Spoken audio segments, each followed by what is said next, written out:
Welcome back to the finale of What If Palpatine Never Said Ironic. Thank you to those of you who watched the first part of this video. To recap what happened in that if you haven't seen it, the lack of the word ironic had forced Anakin to try and research the apprentice to Plagueis. After arguing with Padme over their trust in Palpatine, Anakin had been stunned and taken away. Without Anakin, Palpatine executed Order 66 and, pursued by the surviving Jedi, goes to track down his future apprentice. Leaving the other council members to pursue the Chancellor, Mace Windu ran off to the temple and found that their home was beginning to smoulder and collapse. The Master of the Order had no time to consider all of the Jedi that had fallen, as he found a way through to the missions room. There he looked for any other Jedi across the galaxy, and he found that Obi-Wan had escaped Utapau and was now flying to Coruscant. The Karun Master ordered him to remain above the skies and try to block an escape from Palpatine, as Yoda also arrived to help the Jedi. The Grand Master had sensed Order 66 in time to try and save his order, and landing in the temple, he joined Mace Windu in trying to find the Chancellor. The Jedi charged to the military base, and outside of Anakin's cell, the bodies of the Naboo security force were scattered, and the Jedi looked for any clues. Finding the last recording on one of the bodies, the voice of Palpatine revealed that he was heading to a secret hideout to expose Anakin to his Sith artifacts. The Jedi are unsure of where to look when they hear an unexpected voice from behind them. Obi-Wan had disobeyed the order from Master Windu, as he could not merely hover in airspace and allow Anakin to fall to the dark side, so used his connection to Anakin to try and find him. The Jedi Master guided them all the way across the other side of the city, hoping that his risk would pay off, and they find themselves in the shady industrial sector of the planet.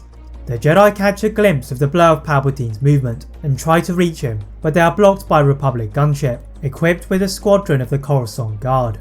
The distraction of the clones allowed Palpatine to get away with Anakin, and it seemed he had completed his escape, until the Naboo starship of Senator Amidala hovered above them for a rescue. The Jedi jump aboard, as the blaster bolt of the clones ricocheted against the underside of the ship, and they then turned the laser cannons at the approaching hyperdrive docking ring, expecting Palpatine to try and evade them. But to their surprise, Palpatine did not intend for an escape, and as the Jedi continued to track the ship, they find an enormous Star Destroyer waiting for their leader. The Jedi are too late to respond to the tractor beam, so they prepared themselves for one final battle. Finally touching the surface of one of the many docking bays, they are not met by any clones or Sith, and Yoda could sense that this was a lure by Palpatine. The Grand Master divided them into groups as they tried to rescue Anakin and defeat Palpatine, and very quickly they managed to find Anakin floating in a tank. But as they untie him from the stand, Obi-Wan could sense the darkness from his Padawan and ordered everyone to run. Anakin's eyes flickered open, and the continuous words of Palpatine telling him that Padme had been killed by the Jedi were the only thoughts in his mind.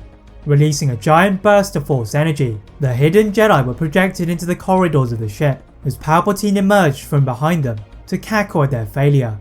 The Sith Lord started to launch pulses of lightning at the Jedi, gleefully watching them suffer from the pain he continued to inflict, until he is stopped by a massive explosion from behind the Jedi. Padme had not been able to leave the ship due to the imminent birth of her children and the clone reinforcements blocking her path, and decided to blast through them all. Finally getting a chance to see Anakin, she fired at Palpatine, and the Sith Lord had to acrobatically leap away before he could be hit, as he then sneered at the surviving senator. Anakin stared at Palpatine in disgust for his lies, and before Palpatine could crush Padme's ship with the Force, the Jedi Knight had pushed him to the edge of a chasm. Palpatine looked amused in the face of death, and Anakin did not hesitate in piercing a lightsaber through his former mentor. The death of Palpatine started a chain reaction, as the magic leaked out from his body and onto several Rhydonium canisters. The subsequent explosion destroyed the entirety of Padme's ship, as well as their surroundings, as they began to tumble to Coruscant. All of the passengers held onto anything they could, and hurtling into the atmosphere, the Jedi tried to slow their fall when Bail Organa's ship arrived to collect them, as he takes them to his apartment.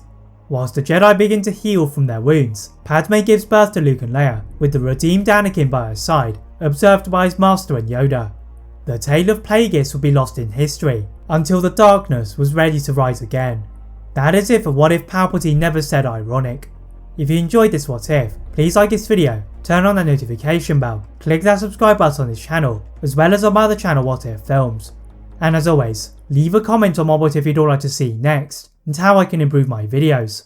Thank you all very much for watching, and see you next time.